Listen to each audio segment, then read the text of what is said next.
When Rufus Wainwright sings about dreams coming true over the rainbow, you almost get the sense he's been there. But it hasn't been an easy journey. Here's Anthony Mason with a summer song from Rufus Wainwright.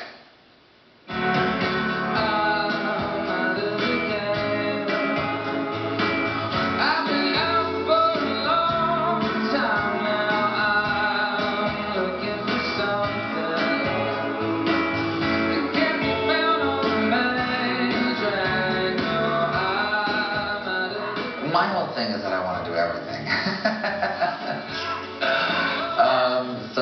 So let's try everything, you know? And he has. At 39, singer Rufus Wainwright has already led an almost operatic life.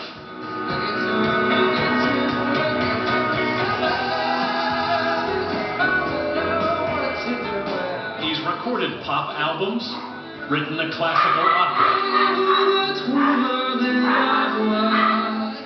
even recreated Judy Garland's famed Carnegie Hall concert. The live recording earned him a Grammy nomination. Inside of me, started a symphony, with the strings of my heart. Wainwright recently released his 10th album, Out of the Game. Shook out my bitter tears, only thing I don't feel is you. The artist who Elton John calls the best songwriter on the planet has been open about almost everything in his music. On all fronts of my life, be it with my sexuality or my family or my relationships, and I don't know why I do that. Do you regret any part of it? I don't necessarily regret it, but I would say that it takes a toll, you know, and it is difficult to sustain, you know, that kind of honesty. Maybe that's what the game, out of the game business is that this isn't a game anymore. You know, this is my life. It's like the apron strings were cut a little bit and... In Montauk, on the far eastern end of Long Island, where Wainwright likes to escape, the singer says his world changed 2 years ago when he lost his mother, the renowned folk singer Kate McGarrigle, to cancer. What role did your mother play with this record? Oddly enough, having died, she's almost more present than before. You know, she's sort of, I see her in everything, you know. One day you will come to Montauk and see your dad wearing a kimono. Wainwright, who's long been openly gay, has himself become a parent. The song Montauk is written for his 18-month-old daughter, Viva.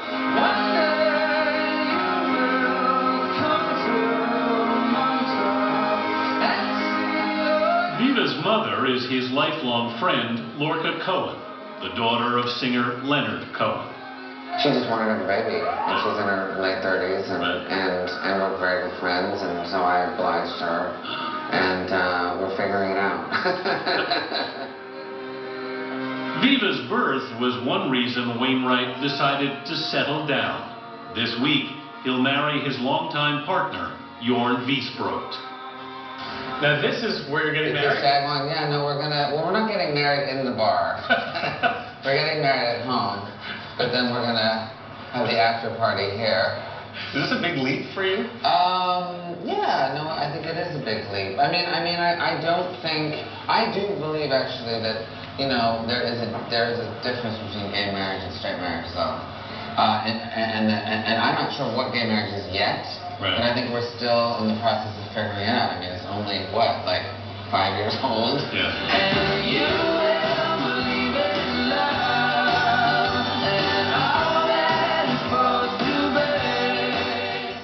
Wainwright's come a long way since breaking through in 1998 with a debut album that had Rolling Stone magazine calling him the best new artist of the year.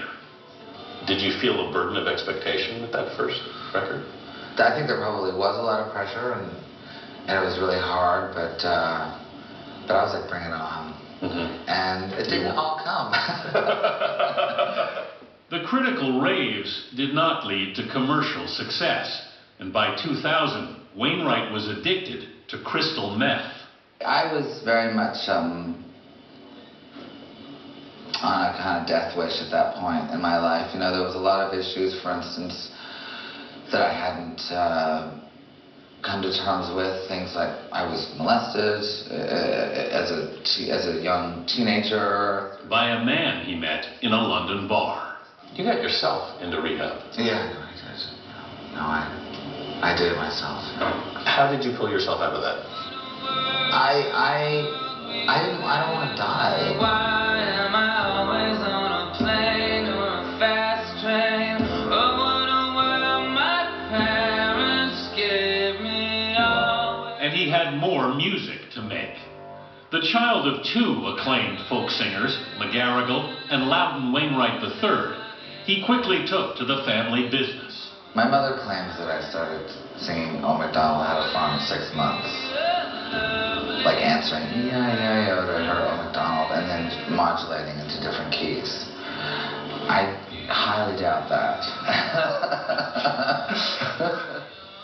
But when he was just 3, his parents divorced. I read that you said your first conscious memory was packing up the car and Yeah. leaving your father's place? Yes. What do you remember? Right. Well, I remember the dining room table going into the U-Haul van, or truck, I should say, and not quite understanding why that was happening. His mother took Rufus and his sister Martha home to Canada to raise them. For years, Wainwright's relationship with his father was strained. But till then, no daddy, don't be surprised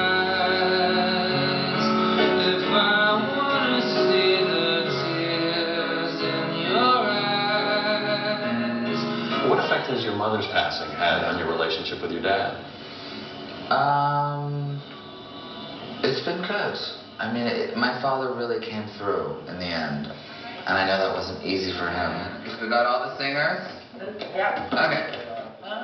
For his new album, Wainwright invited his relatives in to sing backup.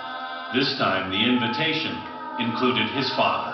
It's definitely ahs and not oohs, I'd say. I think this is actually the first time my dad will be on one of my albums. This song that we're going to work on today, I wrote about my mother. It's called Candles.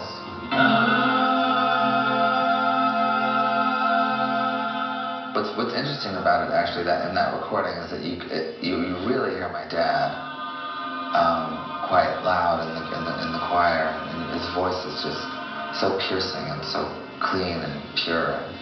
You know, I was lucky to have him. He was a real support to me, you know, during all of that. Okay, fine, thank you. I owe a lot to him.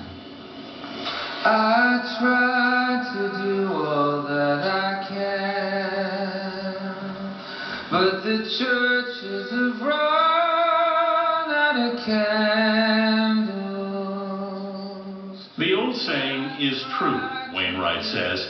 A person is born twice, first at birth and again when his mother dies. How do you see that rebirth?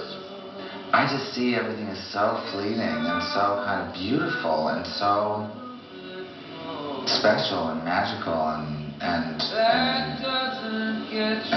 heart-wrenching and that's sort of the way I want to be at the moment. And for Rufus Wainwright, there is music in that. But the churches have run out of candles.